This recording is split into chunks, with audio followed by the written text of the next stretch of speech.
এই সমস্যা। Average people talk about things and story and the incidents. যারা মাঝারি মনের মানুষ তারা বিভিন্ন ঘটনা নিয়ে কথা বলে, বিভিন্ন বিষয় নিয়ে কথা বলে। আর গ্রেট পিপল, যারা মহামানুষ, they talk about ideas. তারা নতুন নতুন আইডিয়া নিয়ে কথা বলে। এই আইডিয়া সমাজে অ্যাপ্লাই করলে, ইমপ্লিমেন্ট করলে সমাজটা বদলে যাবে। এই আইডিয়া এখানে সেট করলে এখানে কল্যাণ হবে। বড় মনের মানুষরা আইডিয়া নিয়ে কথা বলে। এখন the decision is yours. সিদ্ধান্ত আপনার। আপনি কি ছোট মনের মানুষ হবেন না বড় মনের মানুষ হবেন? অন্যরে নিয়ে আমার কোনো টেনশনের দরকার নেই। আমি জান্নাতি না জাহান্নামী এই টেনশনই তো ঘুম আসে না আমার। আমার কি অবস্থা হবে আমি জানি না।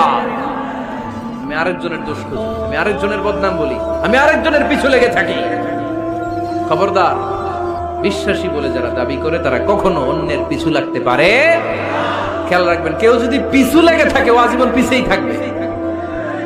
পিছু লাগা মানে কি? ও সামনে না আমি সামনে।